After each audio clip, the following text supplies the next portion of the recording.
Ladies and gentlemen, podcasting since 2005. You're listening to Gamertag Radio. With your hosts, podcaster Hall of Famer Danny Pena, the always opinionated Paris Lilly, and from outside of the norm, Peter Toledo. This is Gamertag Radio.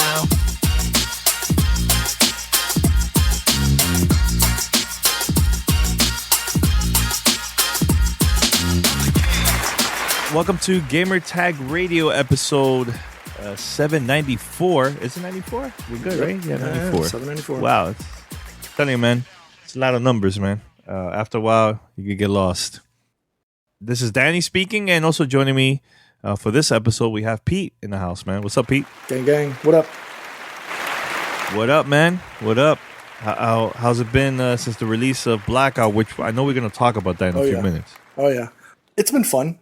It's a welcome departure from all the rest of the other battle royale offerings that have been out. But obviously, I play a lot of PUBG. I've dabbled in a couple of the other ones.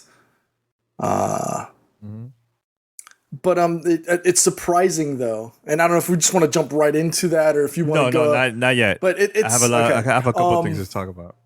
It's a welcome respite from the normal PUBGs and the battle royales that I normally play, and I'm glad to see certain people, yourself, venturing into the world of battle royale. Still waiting for Paris, who's not here to defend himself, to get away from the space magics and play like he said he was going to. But I mean, there's still a couple more days, and then it's the PC beta. So we'll. Pete, you make it seem like I don't play battle royale games. I play Fortnite all the time, and I play PUBG here and there, But actually, I play the latest, most recent update, the official retail version of PUBG. I've been playing that with my brother, but I'm liking this a lot, man. We're gonna talk about more about Blackout beta in a few minutes and stuff. But I have a couple of things to say before we start. So first thing first, head over to gamertagradio.com. Listen to our past episodes. Make sure to share with your friends and let other people know about our podcast. You can also find us on Spotify, Google Podcasts, Apple Podcasts, Stitcher, and other podcast directories. Send us your feedback or questions. Give us a call at 786-273-7GTR. Email us at fanmail@gamertagradio.com or leave a message on speakpipe.com/gamertagradio. All right, so this episode we're going to talk about Blackout, of course. Also, Pete recorded an interview with Ubisoft about Starlink. We're going to also play that later on this episode of GTR. And I have a little surprise for our listeners. So I have 19 different games to give away for the Xbox One. Sorry, PlayStation and Nintendo folks, and PC. Sorry. But I have 19 games. These games are not super new. It's not super old, but it's free games. So every week on the podcast, not on Twitch, on the podcast, it could be either on the Monday episode, on the Thursday episode. Every week, I'm going to give away a free game. I'm going to mention the code during the podcast, and it's up to you. If you want to put it, the code, if you want to redeem the code on the app, the Xbox app, or go to xbox.com, or even your console, whatever is easy for you. But I'm definitely going to give away every week for 19 weeks of free game. So for this episode, because, celebration of Forsaken and everything, I'm going to give away a free copy of Destiny 2. So make sure to tune in and get ready for a brand new game for free. For you, the listener. Not on Twitch, not on Discord, but the podcast. Just want to say that very quick. 19 games, Pete. What you think? Every week, one. Are you even there, Pete? You mute? I'm totally muted, and I ruined that joke. I was going to say we should be giving away 43 codes to really make it official. 43. 43. But 19 is still a dope number. It's, hey, Yeah. it's It's the like, way to give back to the community. So yeah, I mean, there's games that's gonna be for like the family, for listeners that have kids. You can also download the games and stuff, and there's some, for the adults, for the mature audience too. So every week is a different game. So just stay tuned. So for this episode, a free copy of Destiny 2. Hey, if you want to play Forsaken, this is an opportunity for you to just get the game and then buy Forsaken later. It's up to you. All right. So Pete, let's talk about Blackout. The Blackout beta just got released on Monday, actually, for the PlayStation 4. It's coming out for the PC and Xbox One this Friday, 1 p.m. Eastern Standard Time. The beta is going to end on Monday of next week. But the thing that I really like about this beta is that Treyarch has been updating the game so far for the past 3 days. They've been doing some work, behind the scenes. And at first, the issue that I had with the game was trying to pick up like a weapon or an item from the floor. It was take like a little bit longer. Before now, because of the most recent update, is super, super quick. And originally, in the beta, it started with 80 players. And with this new update, it's now 88. What I heard from different interviews is from the developers of Treyarch, their goal is to have it 115 players. Now, it's not 100% sure if they can make that happen, but it's possible. It's possible. Right now, they're just testing the waters. And hopefully for the retail version, or maybe even later, we might have an official 115 players playing this game, man. Multiplayer wise for Blackout. So I think that's awesome, man. And I'm really enjoying this game, man. I like the map, like the design. There's a couple things that I wish they could fix because I play more of Fortnite, right? So originally, when you're about to jump from the bus, I'm talking about like Fortnite or helicopter, plane, whatever. You jump out and you'll mark in the map where you would like to go, right? So the original game, before they updated this a couple months ago, you have to look from the compass on top and you just follow the color of your character or of your team and you go and stuff, right? You go to that area and you land. Now with the update from Fortnite, the thing that I like is I could mark it, or one of my teammates could mark it from far away, and I could still see it from far without even looking from the compass. Like I see this bright color showing where my teammate's gonna land. With Blackout, I look on top. If one of my teammates marked, let's say we're gonna land at a train station, right? I have to look at the compass to find where they're gonna land. But it will be cool if they could have it in a way that it's a lot easier instead of me trying to find from the compass. You know what I'm saying? So hopefully we could see that. If not, it's fine. I'm just trying to be picky. I just got used to it with Fortnite. That's all. But overall, I like it. First person I think is perfect for this game. Super fast paced. I like that this is. Map wise, is it bigger than PUBG or smaller? I think it's smaller. Than PUBG. It's smaller than PUBG. It's 5x5. It's bigger. It's a little bit larger than the Fortnite map. Yeah. And it's comparable, I guess you could say. It's a little bit larger because Sanhok is 4x4. So it's bigger than Sanhok. It's bigger than Fortnite's island, but smaller than the regular Miramar and Erangel maps. Mm-hmm. Yeah. Okay. So I think in the beta, there was no way for you to level up. I think now I just started playing today and I noticed my character was in level 2. I was like, okay, I don't know how that happened. But I wish that we could see like the stats, how I'm doing stats wise and everything, how much I need to go to the next level and so on. I know this is a beta, it's super early. But so far, dude, I'm loving this beta, man. Loving it. I've been playing it nonstop. I even showed it to my brother. My brother He's a huge Halo guy. He plays PUBG on Xbox. He hasn't played Call of Duty in a very long time. He played the beta for the multiplayer for Black Ops 4. And I told him, yo, get ready, man. Don't delete the beta because they're also going to have Blackout. And he was like, what is Blackout? And I told him, he's like, so it's a battle royale. I was like, yep. So he started playing it. He came here to my house and he started playing it. He hasn't purchased a Call of Duty game since maybe Black Ops 2. And he said to me, he's like, well, this is the reason why I'm going to buy Black Ops.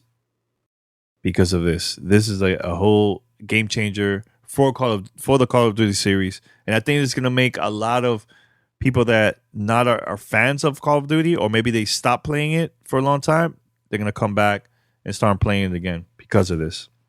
Your thoughts, Pete?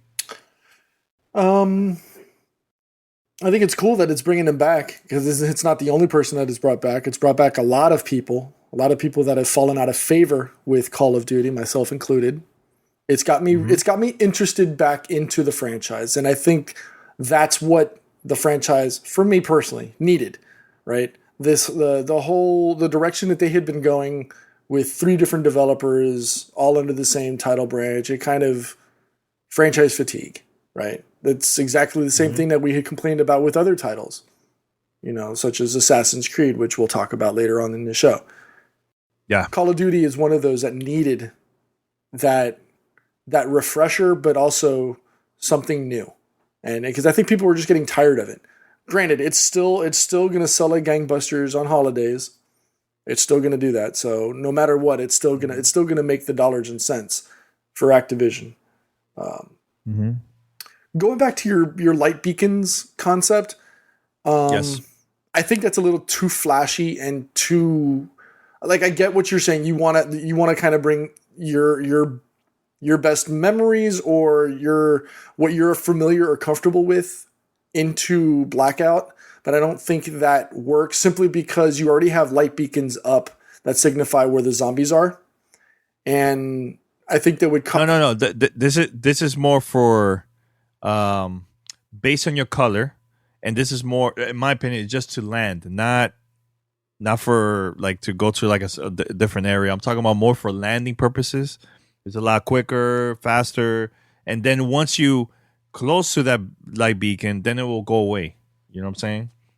I don't want that to stay there the whole time. Well, and it's only for you and your teammate. Like that's how it is with Fortnite. No, I get it. I get what you're saying. Just for the landing purposes. If you already know where you're landing, if you like put the beacon on, let's say, Estates, because that's where I was playing earlier with Mandy and Arctic, you already know where you're going to be landing. Do you really need multicolored beacons all over the place? I get what you're saying, though. I'm not trying to shoot it down. I get what you're saying, but I don't know. I think there's so many things going on. You don't want to add more things to the overlay. Hey, as a beta, it's playing super smooth. There's only been a few hiccups that I've been seeing. Yeah. I haven't gotten concrete evidence as to whether this is actually running 60 frames per second, but it's running butter smooth as every other Call of Duty game. The jump from 80 to 88, rock solid. You're not the only person I've heard mention the plus 100. I heard this from several people on several different streams. Dr. Disrespects, Vis from Team Solo Mid, and one other stream where people were talking upwards of 120. Whoa. I mean, you said 115. I heard 115, you said 120, that's good. But think about it, 115, how do you divide that into squads? You know what I mean? True. The math just doesn't work. 120 is a little bit easier to do. Now, let me ask you this. 120 for you think that's good for this map? 120 players? I mean, there's still moments where you go running in, even if you have 100 people coming down. Most of the people are going to go to the heavy populated areas, to the high volume loot spawns because they want to grab stuff and get going immediately into a game. The issue, and that's why I don't think there's an issue if they want to ramp it to 220 because there's still so much space on the map that gets left unused and untouched. Mm-hmm. There's other things in the game that I would like to see modified, but that's more because it's about a personal flavor. I don't think there would be a problem with 120. If anything, give me 150. Give me more, simply because it gives me a closer resemblance to something like Sanhok on on PUBG. You get a higher concentration of players, which means you get onto the ground and you're immediately in the action. You're not going and you don't get the luxury of a 3-minute loot, a 3-minute loot phase before finally venturing out into the wilderness to try to find, an encounter or an enemy or go on to the next circle. That's why I don't mind having more. Now, if you're going to add more people, then you then have to multiply and add onto the loot table. You can't just add 120 people and have the same amount of loot spawn for 80 people or 88 people. You got to make it consummate so that as soon as you land, you're able to grab weapon. That's why Sanaka is a more popular map right now on PUBG. I was playing earlier today, and I was playing on Erangel, and I got to part of the military base, and it was like, okay, I came out with a crowbar and a double-barrel shotgun. Not really what you want to have in your hands when you're going into the military base.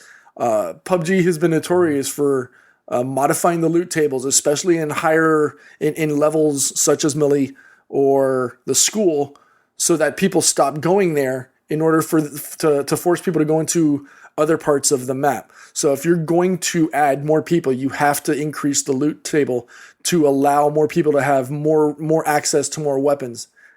I don't think there's been a lot of issue with the amount of weapons in there. You can basically go into any building and get what you need, regardless of whether it's a pistol. I love the fact that you pick up the gun and you immediately load in. You don't have to get it. You don't have to find ammo. You don't have to jack it in. There's never an instance where you pick up a gun and there's no ammo, except if it's earlier today where I came in and I stole the gun out of Arctic's view. He grabbed the ammo, I grabbed the gun.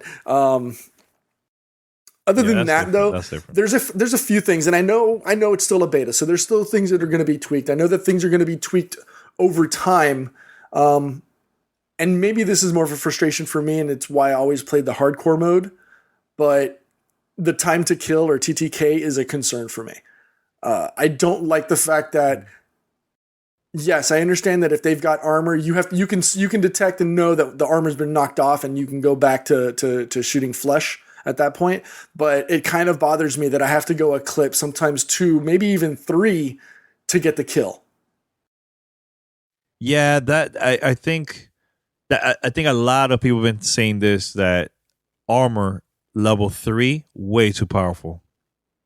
Way too powerful. So they need to balance it out in a way that it's well balanced. It's not, a situation where, like you said, Pete, look how many rounds just for me to kill this player, man. Yeah. So so I agree with so it. I'd like to see them adjust the TTK to soften it up, to allow people to get, a little bit more action in there, get kills, to be able to get kills, but not something that is too easy or too quick, but finding a right balance. And that's what the beta is all about, right? Now is the time that they have to sit there, throw it out to the masses, get the feedback, adjust as they go.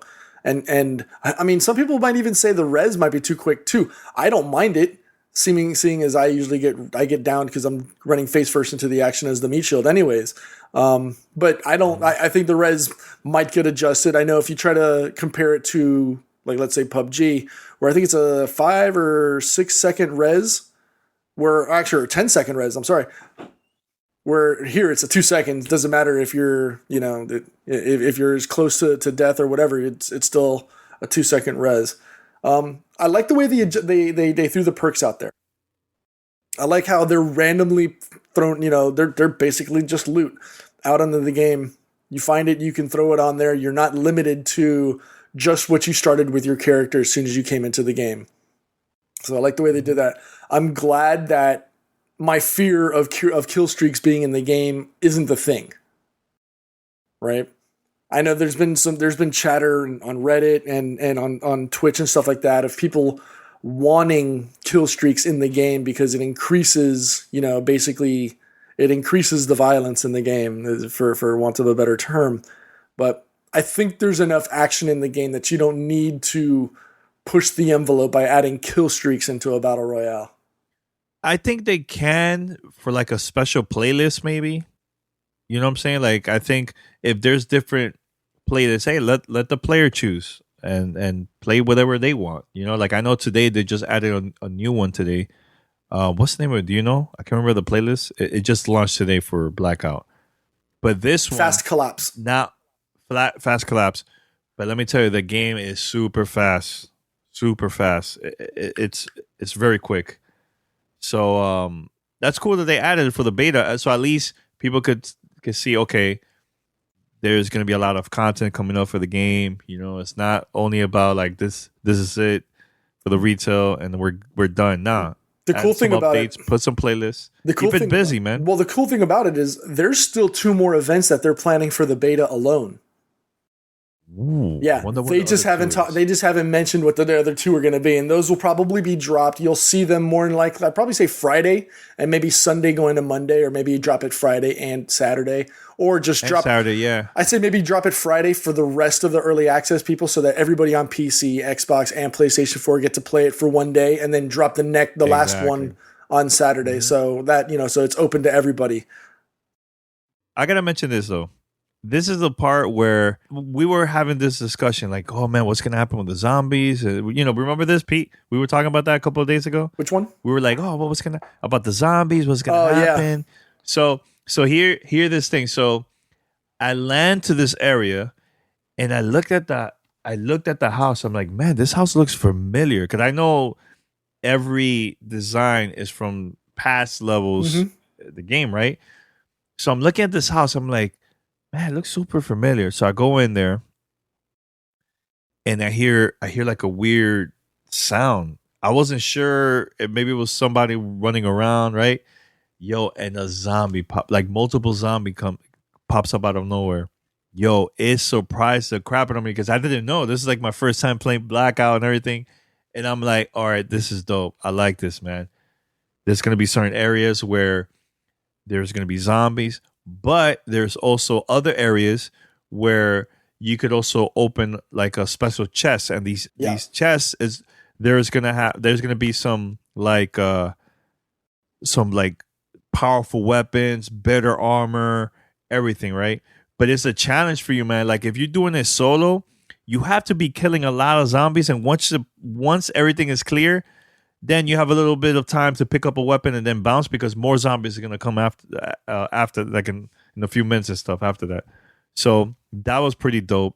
I would love to see maybe have a playlist that there's zombies everywhere, not just certain spots. But I think it will make the game even more challenging if they could do something like that. I don't know if it's possible, but I think it will be dope. Well, you have to worry at that point, how much can the engine handle with having to support and manage all of those zombies as well as PvP players out in the world, because it's got to track all of that. And you got to make sure that by introducing all of these characters and all these zombies, you don't jeopardize or impact the performance of the game. I think it's a cool idea to throw it out there. No. Well, maybe make it smaller, right? Smaller players, like not 120 or whatever. Just make it maybe less than 50. I think it'd be really cool if you did that with maybe not even a public event. Maybe do it for similar to kind of how PUBG does it for partners. They did it for partners early on. Now it's a custom playlist that you can do. Basically anybody can do it, which is a zombie map where you go in. And this is something that was only available for PUBG partners earlier. Now, you and I can jump in on PC, or I don't know if it's available for Xbox, but I know on PC I can jump in, do the zombie playlist, and have people join in. And it could be, me and whomever, 3, 4, 5 other people on a team. And it's basically, battle royale zombies, where it's just the 4 of us. And everybody else are zombies. And those zombies are actually people. The zombies are actually players. So they come in, they can't pick up weapons. They can pick up gear because they're just carrying it. They can't really use it. But you can kill them and maybe loot them, and maybe they're bringing you weapons or whatever. But who knows? But the opportunity is cool. I think there's things that they could do. I know this is something that I had mentioned on a previous show, and I want to say it was Sideways in our community. It goes by Baydre in our Discord server. He was challenging me because he was like, what is different? What is it so far that COD has done that has made you excited for this? As opposed to, it's basically Call of Duty with the Battle Royale.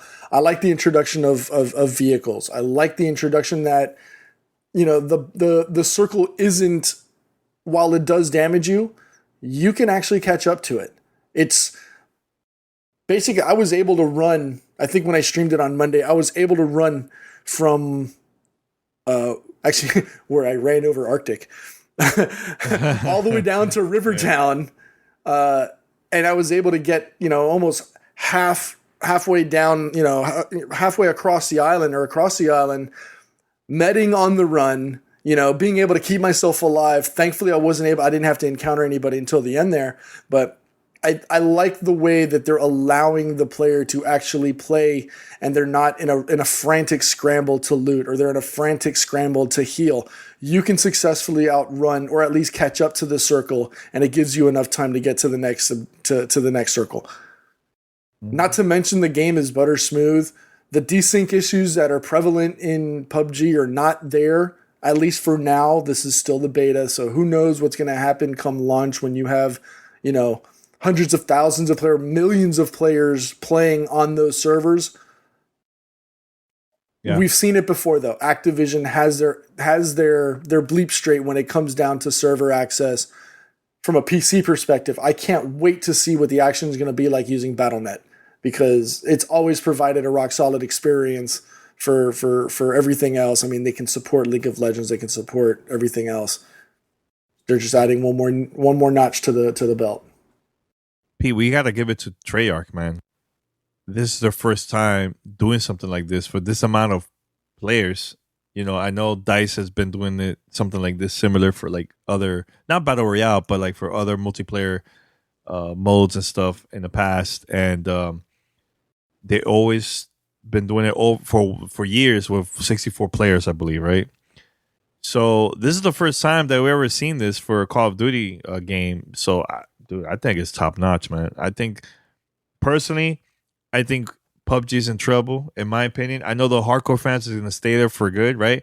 But I'm talking about more of like the people that play Call of Duty here, PUBG there, and Fortnite there.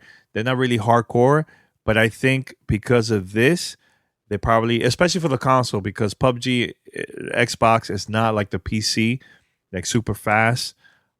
I think that a lot of people are just going to stop playing PUBG and they're going to go now and play Call of Duty because of Blackout, in my opinion. Not 100%, but P, I'm not talking about you or, the hardcore fans. I'm talking about the casual PUBG players. A lot of them are probably going to leave and play Blackout, man.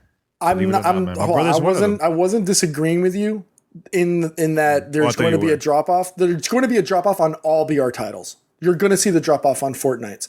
You're going to see the drop off on PUBG. The only difference that I would say is you're going to see a bigger drop off on console than you will on PC. Of PUBG. You'll see a bigger drop off on PUBG on console than you will on PC. PC, I think there's there's still a lot of people playing on PC, and a lot of people who have a lot of time and energy and whatnot invested in PUBG. I'm not saying there's not going to be a drop off. There is going to be a drop off on every platform. I just think the drop off is going to be more significant on the console side.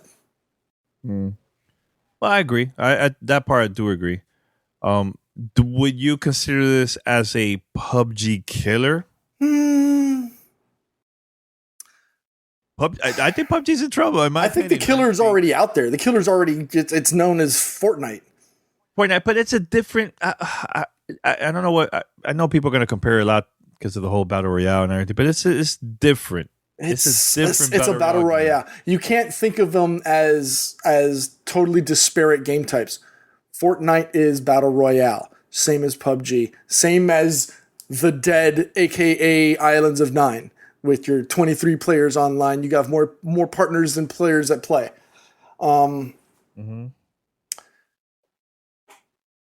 I still think you're going to see a significant drop off. Like I said, you're going to see the drop off on console more so than on PC. I think the thing that is still and continues to plague PUBG, especially on the PC side, is the desync issue.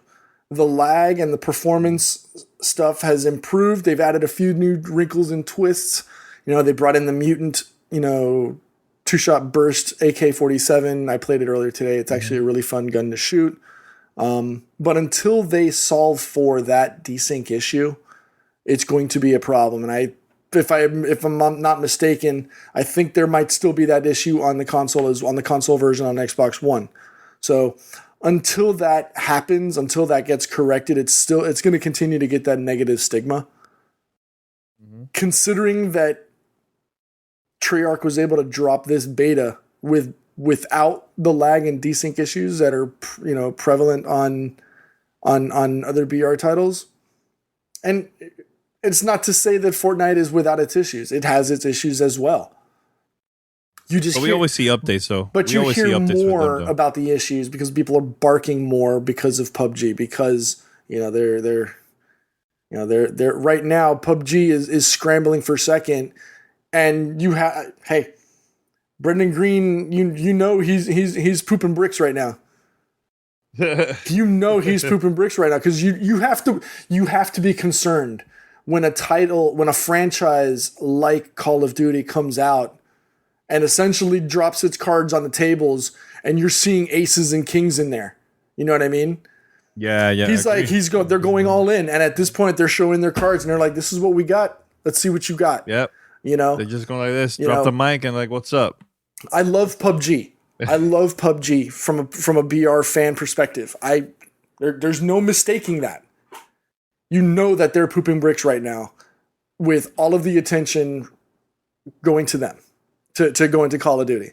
So hopefully this is a catalyst, and it gives PUBG.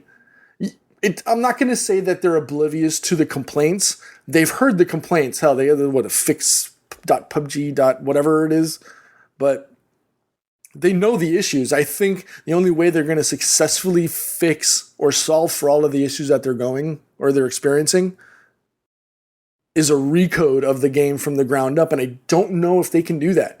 I don't know if they can successfully do that in the short amount of time it's going to take for Call of Duty to pop out and go live.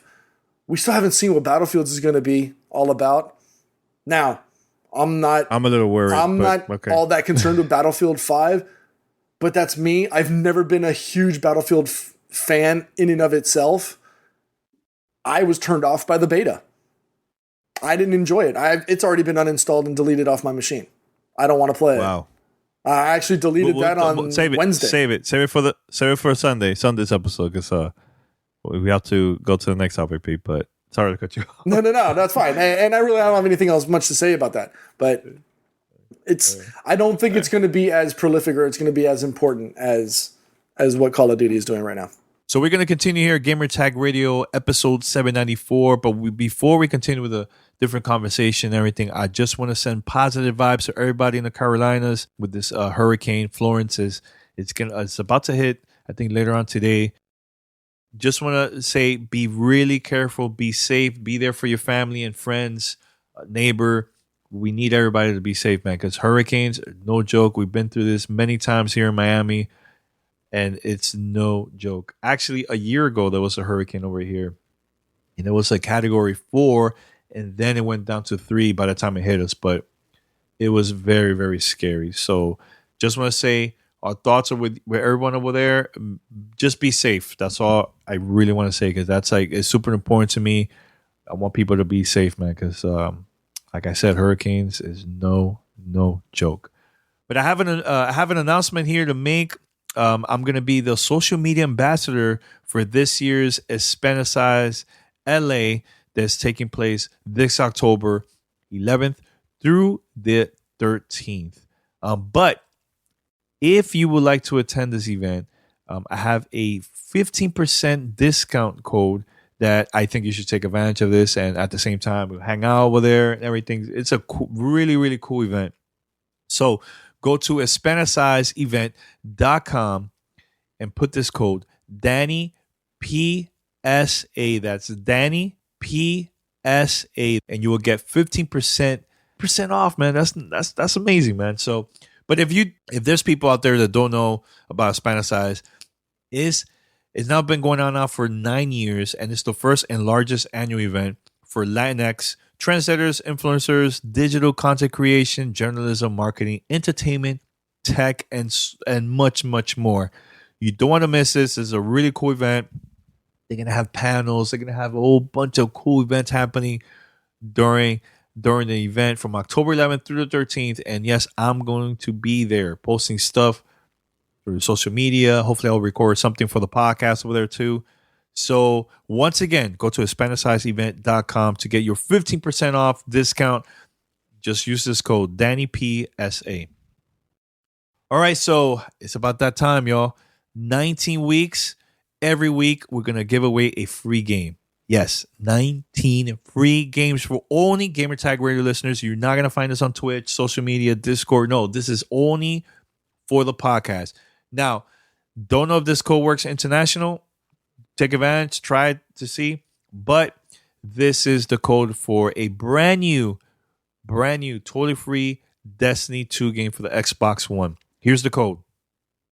KPK7R 3R3 G4 9779C HGDG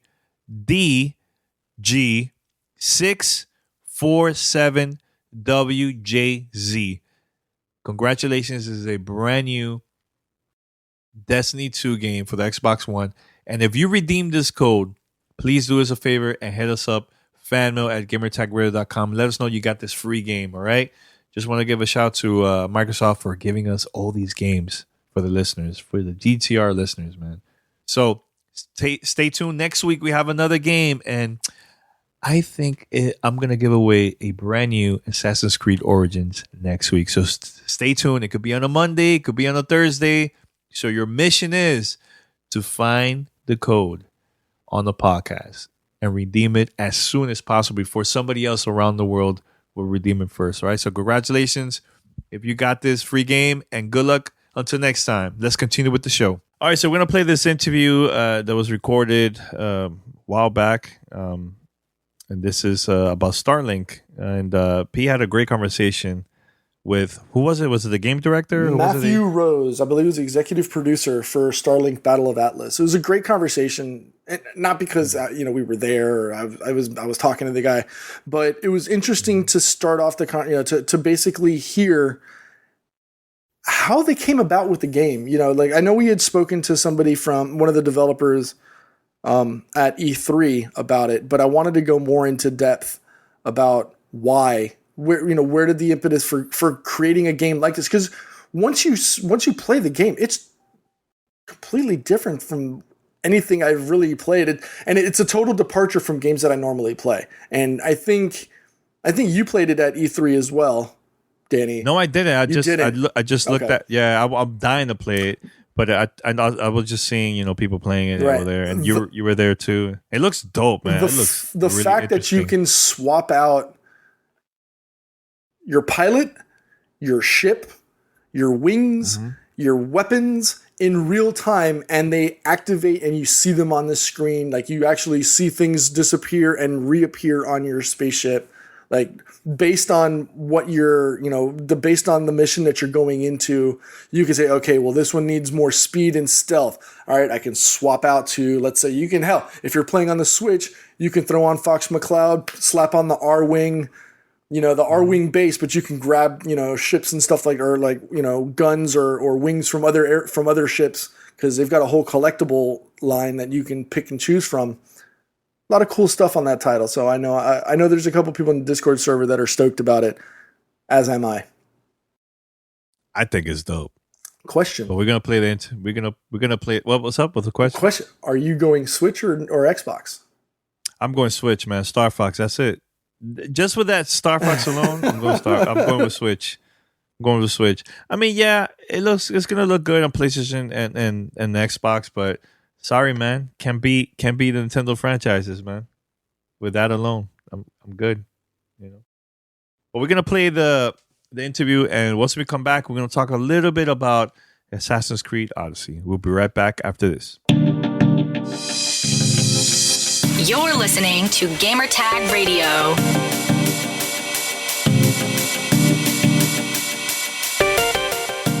Peter here with Gamertag Radio. First game I got to check out today was one that we checked out at E3. And first off, introduce yourself, your role in the game, and then we'll go from there. Sure. My name is Matt Rose. I'm a producer at Ubisoft Toronto on Starlink Battle for Atlas. Okay. So we went through the demo. You had a short intro of everything. And on the presentation, like one of your slides showed like a circuit board. Like it looked like some weird hybrid cybernetic thing. And, just wanted to go through the process, the history of, because when you think of Starlink, for those that are not, familiar with the title, you have an opportunity to actually build on top of your controller and do all those things. So where did the concept of that come from? Sure. So a few years ago, it actually all started, interestingly enough, with the ending of another story. I joined Ubisoft Toronto to work on Splinter Cell Blacklist. And that was the first big game that everyone had worked on together at the studio. It was the first game the studio had made. And after Blacklist, people start splitting up and going to other projects. Since then, Ubisoft Toronto's worked on, Assassin's Creed and Far Cry's and all sorts of other games. Mm-hmm. But I was given the opportunity to take a very small group, just 8 people at the time, and come up with something new. We were given this kind of wide open mandate. I still don't know exactly how I lucked out to get that opportunity. But it's both incredibly liberating to have this kind of wide open opportunity, but also incredibly terrifying. We had no idea what we were making. There's nothing to build off. So the approach that we took is that we effectively ran a perpetual game jam for like a few months. And we made all sorts of just crazy off the wall experiments across different technologies, different platforms, different genres. And one of those prototypes that I showed the picture of was kind of this Wiimote taped to like a consumer electronics board with copper wiring and building toys and things. And the idea of the prototype was this modular starship that every part that you add would instantly appear and would change your gameplay. And ultimately, that was the inception of Starlink. Also, during the presentation, you spoke about kids. I've got 2 kids. I think you mentioned you had a young boy and a girl. And that's one thing that you brought up something. Kids today are probably smarter than us as parents. They get along. They're better at video games than we are for some reason. I although internally I battle with myself. I don't want to admit that to my kids, but they are better than I am. You said that you guys hit this niche with games that cater better to kids. Can you talk more about absolutely. that? So, one of the things that we learned when we started developing the game was we really started looking at, who are the kids of today and even taking inspiration from our own kids.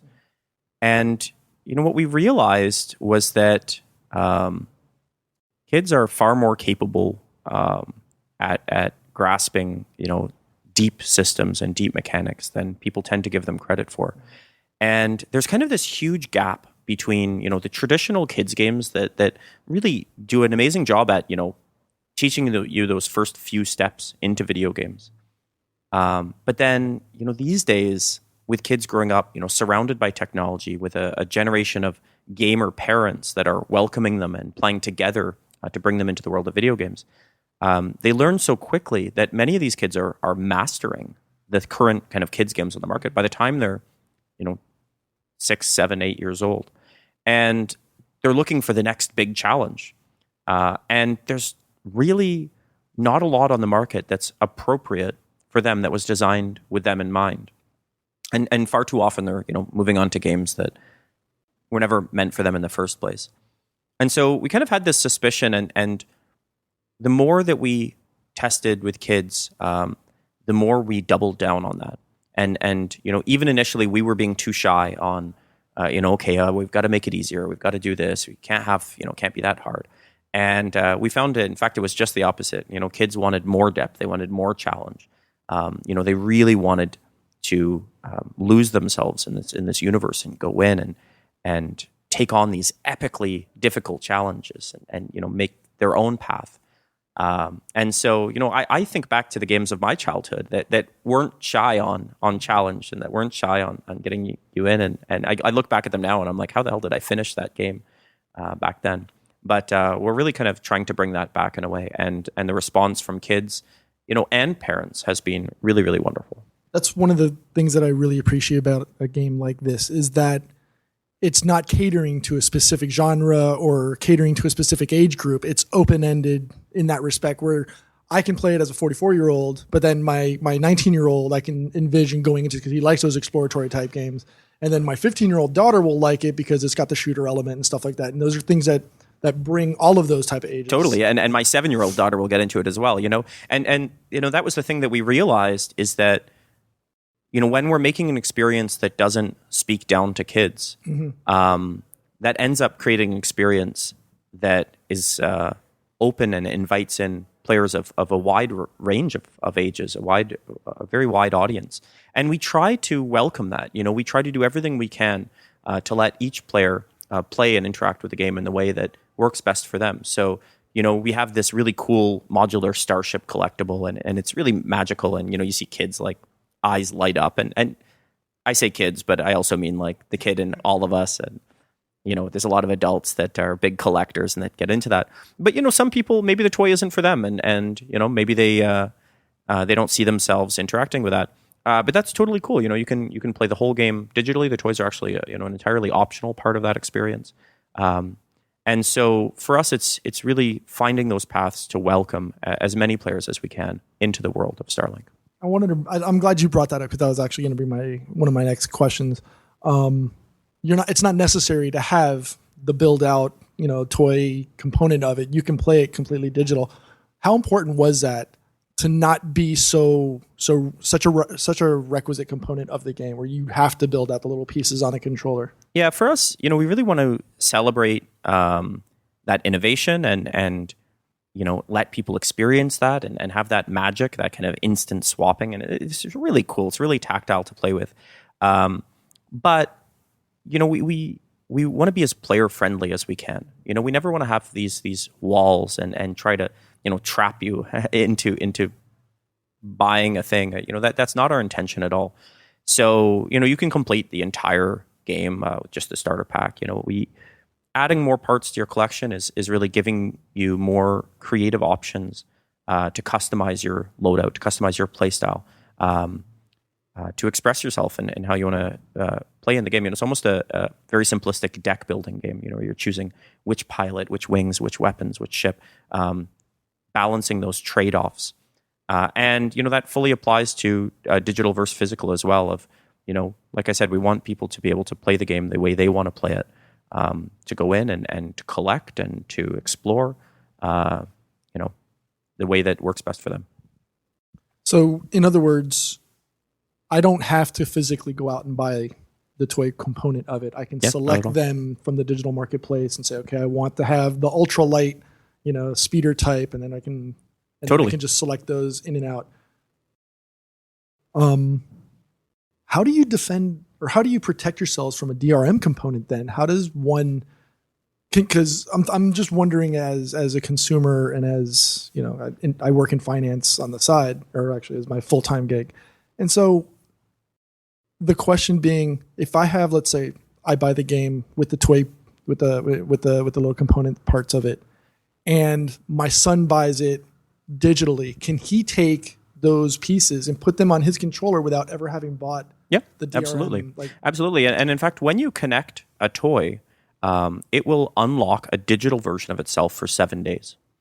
So every toy that you connect will unlock that digital version. So, let's say I get the game on Nintendo Switch because I'm a big Star Fox fan. And and I connect that and play. Of course, everything in the starter pack I'll always have unlocked, right? It's part of the core set. But if I add another ship and connect that, maybe I'm playing on my TV. I like playing with the toys, but then I want to take my Switch on the go. No problem. I have access to my full digital collection of all of my parts. And we even encourage and love the community aspect that like a kid can lend a toy to a friend to essentially give their friend a trial of that part. Right. You can kind of have that community sharing going. And after 7 days, that part will expire, until you just connect the toy again. So as long as you can prove that you own that toy, you can keep going. If you buy the parts digitally, of course, then we just use the first-party systems, and you always have that part digitally in your collection. Okay, that's actually a really fantastic way of approaching it, letting the kids, interact and say, "Hey, look, check out this one. I use this frost weapon and it worked fantastic. And I use this kinetic one. Check it out. Let me know if you like it. You can ask your mom to buy it." That's actually really cool. Exactly. I like that. All right. Let's go into Star Fox. You brought it up. It's what everybody wants to know. Obviously, apparently it's your favorite. It's what I'm getting it on Switch because of Fox McCloud. I've got a long-standing relationship with that character, and it's amazing. How important was that to you to have Star Fox as part of it, and obviously the rest of the cast? It was an amazing opportunity. So, we were in many ways inspired by the games of our childhood, and the toys of our childhood, in the creation of Starlink. And Star Fox was a big part of that. That was one of those iconic games, one of the earliest 3D games on console that we played and loved. And so it was always kind of this pipe dream of ours of like, wouldn't it be cool if, we could work with a Nintendo on this? But the collaboration all came about at E3 2017. So we announced the game at E3 2017. And we had a behind closed door demo, and people came by to check it out. And a small group from Nintendo America came by and asked if they could see the game. And we said, of course. And we showed them the game, and went, well, they were kind of poker faced, but you could see little smiles forming. And they got to the end of the demo, and they said, "Oh, do you mind if we come by with a couple more people?" And we said, yeah, that would be cool, of course. And they came by, and now there was another group of people, and for the first time a group of translators to accompany them. And so they were introducing us to the director of Mario Odyssey and the director of Mario Kart and the father of Metroid and all of these like legends from Nintendo. And they came and did the demo, and at the end, "Oh, do you mind if we bring by another group of people?" And they kind of kept going, and they came by 4 or 5 times. And in the end, it was like Reggie Fils-Aime coming by, and all of these amazing people from Nintendo. And so we kind of knew at that point something was up. And after E3, we started that conversation with them, and that kind of culminated in an invitation for us to travel out to Kyoto to present a potential collaboration on the game. And so I had the honor of traveling to Kyoto to pitch this to Mr. Miyamoto, who also came with a few guests of his that we weren't expecting. He brought the entire Star Fox 1 development team from the Japanese side. So that was crazy. That was the most amazing moment of my career. And it went really well. And Mr. Miyamoto is very, very sharp. And Laurent Melville, our creative director, kind of went through the gauntlet of super precise game design questions of like exactly how we were tuning this or this and make it feel great. But I guess he did well because then we got the word back that they were very excited about that possibility. And, for us, we think that gamers are going to be thrilled with, how well integrated Star Fox is in the Switch version. It's not just a guest character. Right. He's not like ham-fisted in just to make the appearance. No. Like he has his reasons for being an Atlas. It's all full voice acting with the original Star Fox Zero cast. He's in the cinematics. He has exclusive missions. The R-Wing has, really cool special features. Yep. So, pretty excited about that collaboration. Yeah, I nearly lost it in the press conference at E3. I was just like, oh my God. So I was really glad to be able to see that. Obviously to see Mr. Miyamoto come on stage, accept the actual the R-Wing. Mm-hmm. So that was really cool. Well, I want to wrap it up. Say thank you once again. October 16th is October 16th on Xbox One, PlayStation 4, and Nintendo Switch. Okay. And for people who want more information on the game, where can they go? StarlinkGame.com is the website. And of course, there'll be lots more news over the weeks to come. All right. Bonus question. What's your favorite, aside from Star Fox? Obviously, everybody knows, Fox McCloud is the guy right now. But aside from them, which one is your favorite pilot and your favorite ship? That's a great question. I think my favorite pilot is a pilot called Chase.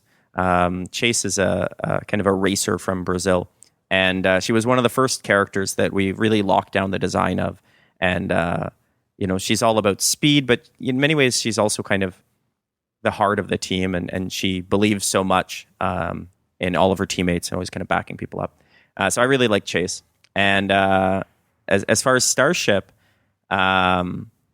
It's a good question. I think I like Shade's ship, Nadir. It's an outlaw ship, so it has a really different look. It's kind of all chipped and pretty gnarly looking, and it has like a skull on the back.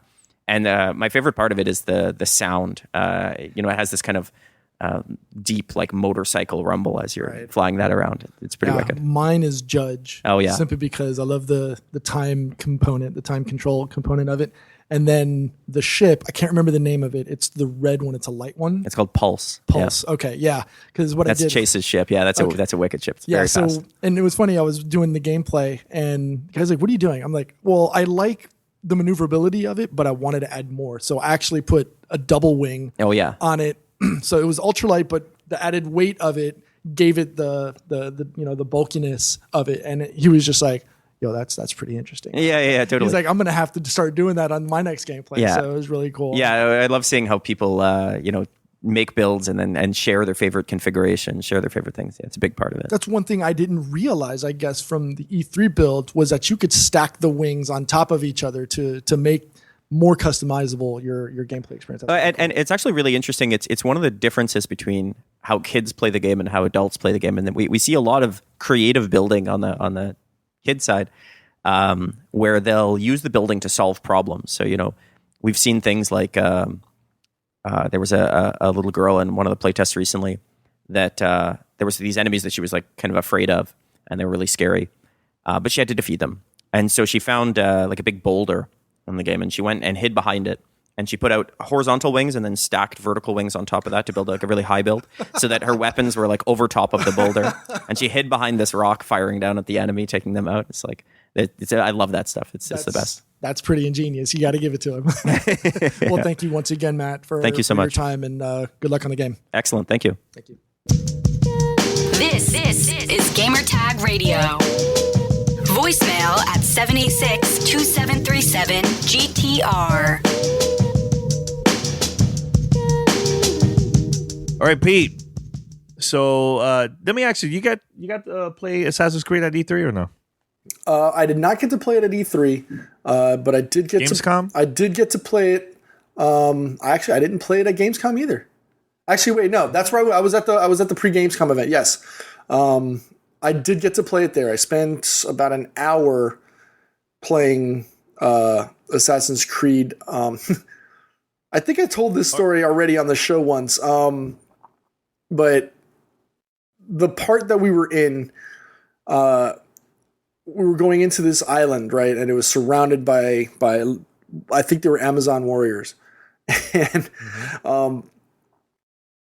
I'm sitting there trying to go around the island, and I got spooked because there was this bear out of nowhere. Yo, I had a bear experience too, man. And so, like, it's chasing me. I jump off the side of the mountain, the cliff. I'm holding onto the side. It disappears. I come back out. Finally, I injure it enough that it starts running away. So I'm like, ha, I got the bear. So I go chasing after the bear, and another bear appears. And I'm like, what the hell?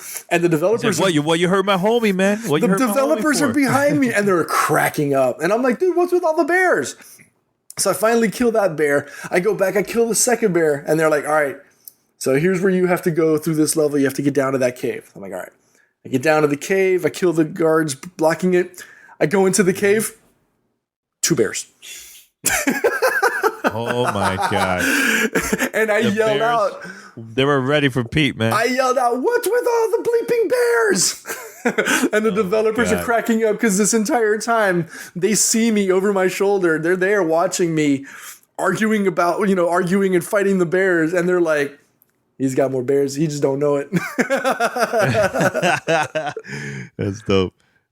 By the way, man, when I went to the event, I got invited, thanks to Ubisoft for inviting me to the event. And I'm going to be straight up. Like, I really didn't really care much about Assassin's Creed Odyssey. Like, I know we got to see it at E3. I just looked from far away. Paris was playing. I was like, whatever. It's another Assassin's Creed game. Mm-hmm. So when I went to the event, I was like, you know what? I'm gonna have an open mind. I'm just gonna like play it. Maybe I'll like it because I love Assassin's Creed. Like I played previous Assassin's Creed games, And I love Origins. Like that game was straight up fire. I need to finish that game though, by the way.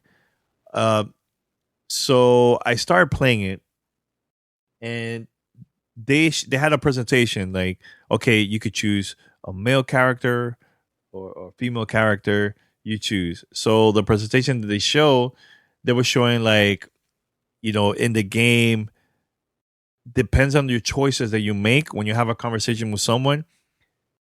Things will happen in the game that like let's say you probably could flirt with someone, you could get, start flirting more and more, you probably have a relationship with that character. Mm-hmm. It's, the relationship from different people will change based on your choices. Like you could even lie a lot if you want, and so on. So the character that we're showing on the screen was a female character. Her name is Cassandra, and I'm like, man, you know what? I'm gonna play that character. She looks I like that her attitude, like her talking to people when she's pissed and all that. It's the same thing, Pete. Like when we saw Cyberpunk 2077, they show the female character. We all decided, like, you know what? I think we're gonna go with that once the game releases, right? So that's how I felt, and I started playing it. I was there playing it from like 9 a.m. to 5 p.m. And the only time that I stopped was for lunch because I was starving. But I couldn't stop playing the game, man. Like I think the story was really interesting. The environment, at the beginning of the game, I was playing it and I was like, man, this is dope, man. It took a long time, and then I see the credits. I'm like, yo, that was the intro. I even mentioned that during the interview with the developers, and I really enjoy the game, man. I think that this is one of these games that, yeah, it is. Some people will say, "Oh, it came out too soon," but I think when you give it a chance and try it out and play it, and you start learning more about the characters and the story, the twist is in the game, multiple twists. I think it's a lot of fun, man. I think it's a lot of fun, man. I know you said you played for like an hour or so. You were just doing like side quests, or you got into the story? No, we actually did. The mission that we did was we went against Medusa. Okay. And it's a very, very difficult level where we're significantly leveled up and stuff like that at that point in the game.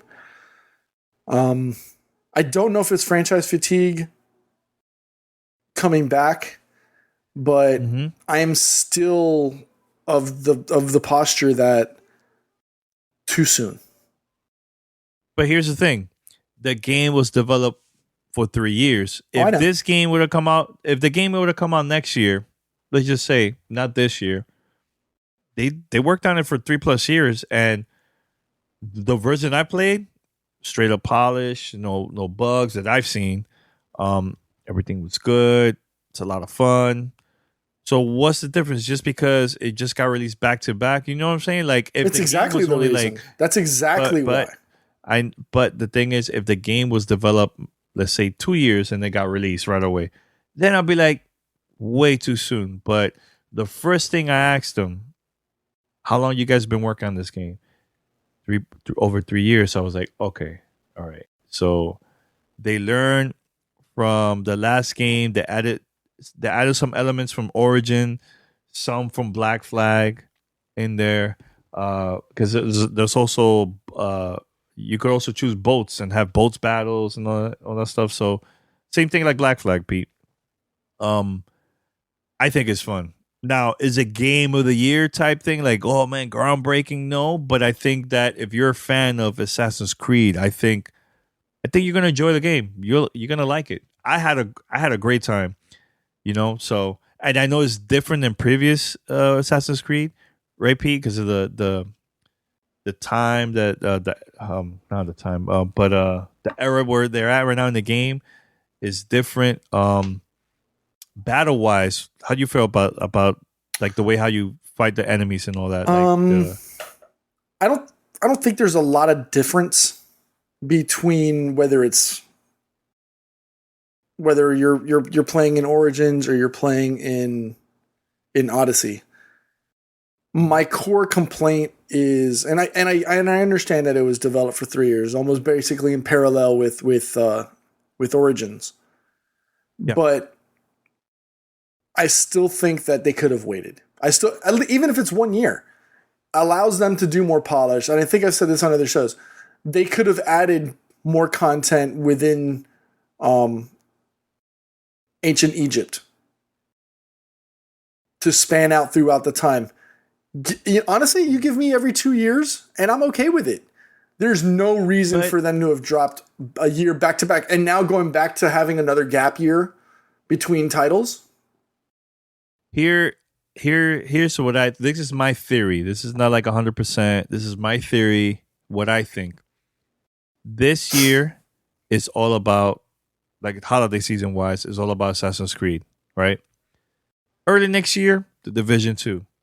And I think there is going to be a major game that's going to be their focus for the holidays for Ubisoft next year. And I think by them having that gap from Assassin's Creed, you take that break, let that game that's coming out for the holiday to shine even more, and in the early of the year have the Division to shine all the way. So that's my theory. I think that if Ubisoft is planning to release the next Assassin's Creed, save it for next gen now. Why not? Save it for like the next Xbox, the next PlayStation, or you could do it this way. If they do plan to release a new Assassin's Creed in the future, release it for all consoles, PlayStation 4, Xbox One, and the new next gen consoles all at the same time. That's what I think is going to happen. But look, if you're a fan of Assassin's Creed, try it out. I had a blast. It was fun. I can't wait for the retail version. I'm definitely going to play it, man. So anything else you want to bring up, Pete, about that? No, I'm still a bit, and I remember I think Paris was saying the same thing. I still think it's too early. They could have staggered it a little bit longer. Yeah. And this is coming from an Assassin's Creed fan. Okay? Yeah, I agree. It's coming fine. from an Everybody's Assassin's going to have Creed opinion. I think there's a person for me. I think there's reasons why they did that back to back. That's just me. I might be wrong. I'm not saying that I'm 100% right, but I might be wrong. Who knows? Or I might be right. All right, so we're going to wrap it up here at Gamertag Radio. Thank you for listening to episode 794. And remember, only in the podcast for 19 weeks, every week, we're going to give away a free game. It could be on a Monday episode or on a Thursday episode. This episode, only on the podcast, we're going to give away a brand new Destiny 2 game for the Xbox One. And this is the perfect time for you to download it and also try out Forsaken if you want, buy the expansion. And every week we're going to have a brand new game for free. We're going to give away to one of our listeners. Who knows what we have for next week? Might be an Assassin's Creed game. Who knows? You never know. All right, so head over to gamertagradio.com. Put your comments and feedback. Also, you can find us on Apple Podcasts, Google Podcasts, Spotify, Stitcher, TuneIn Radio, and other podcast directories. Pete, do you want to say anything else before we wrap it up? See you on the Blackout Battlefield this weekend. The return of Gamertag Radio Community Nights. So Community Game Nights is coming back. If you are part of the Discord server, make sure you are there. We will have channels for PC. If you are not and you want to play on Xbox or PlayStation, we will have parties open. I'm pretty sure Danny's going to want to play on Xbox. Or Nintendo Switch. We get to some Mario Kart, go to Discord and talk. But we're playing the beta. But we're talking about doing the beta. I'm saying in the future. You said game nights. Yes, you but only we're coming back. PlayStation. But I'm talking about this weekend, this Friday. Okay. Play on Xbox One or PlayStation or PC. Okay. I'll be there. I know Mandy and Arctic, our mods, are going to be there. I think David Tusla said he was going to be on there. I'm hoping you're going to be on there. I'm going to play the Xbox. Yeah, I'm going to play Xbox for those that, don't have a PC, don't have a PlayStation 4.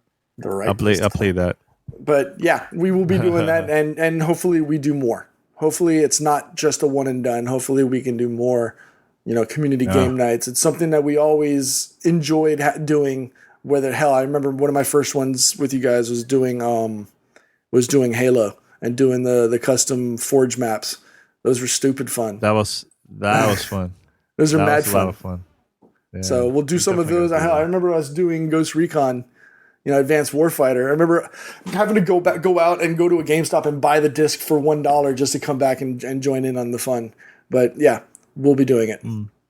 By the way, Pete, do you want to mention about the TwitchCon thing that we were talking about earlier? Or you don't want to talk about it? No, I'll mention it. Press badge was accepted for TwitchCon.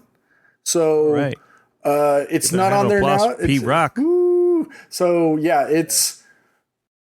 you're gonna see me begging and pleading, but I'm gonna be putting up a Twitch goal on my live streams as well as on the Twitch as well as on the live streams for the show moving forward, and hopefully with your guys' support, your guys and girls' support, be able to help fund help offset some of the costs of going out to TwitchCon. It's If you guys want to help out Pete, because this is going to be his first time going to TwitchCon, and also going to be in a part of a panel. I'm working on that, so Pete could be part of this panel and talk about Latinos in gaming. I think it's going to be dope. But I think it would be cool if you, the listener, help us out. We always go to E3, we always go to these events and stuff, but I think you should definitely help us out for TwitchCon. And it's a way for us to also learn about streaming and make the Twitch channel even bigger. You know what I'm saying? So for those that are listening to the podcast and you can't watch Pete live or anything like that, right, Pete? You could do this. You could donate. Super easy. You could go to donate.gamertagradio.com. That's donate.gamertagradio.com. If you want to help out Pete, you could also send a note there like, hey, Pete, have fun is in Cali? In California? It's in San Jose, California. San Jose, California. There you go. Or if you can't watch it live, but you also have Amazon Prime, you can donate. You could go to our channel, twitch.tv/gamertagradio. You go over there and just hit subscribe with your free Amazon Prime subscription, and also will help us out in that way. Or go to store.gamertagradio.com and buy t-shirts, and you can help us out. There's different ways to help out GTR, man, but I think it would be cool to send Pete to TwitchCon, man. That would be awesome, in my opinion, man. And who knows? He might record something from over there. Who knows? No, I have no idea what's going to be in store. So I'm hoping to interact and interface with not just fellow fellow content creators and streamers, but hopefully come back with information and knowledge to help this channel get bigger and better. Right? Yeah. How many days is TwitchCon? 3 days, 26th, 27th, and 28th, I believe. Dope. That's awesome, man. That's dope. Yeah. If there was enough budget, I think that would have been cool for all of us to go, but I think I'm fine with just Pete. We're going.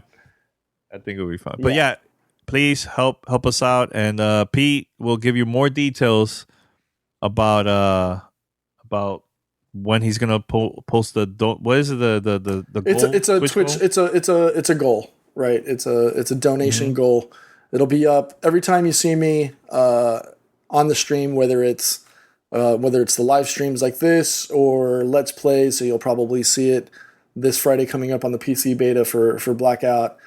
You'll see the Twitch goal. You can click on it. You can click or you can go to donate.gamertagradio.com. If you're watching the Twitch stream, go down to the donate panel. It's a picture of me, Paris, and Danny. Just click on that. It'll take you straight over to the Streamlabs page. You can make a donation, do tips, bits, anything you guys can do to help. Definitely. All right. And we're going to wrap it up here. Until next time, we're out. Stay tuned. Peace. Thanks for listening to Gamertag Radio. Be sure to like us on Facebook and follow us on Twitter. Thank you for listening to Gamertag Radio. If you'd like to donate and help us out for future events and more coverage and also better audio equipment, head over to donate.gamertagradio.com. That's donate.gamertagradio.com. Thank you.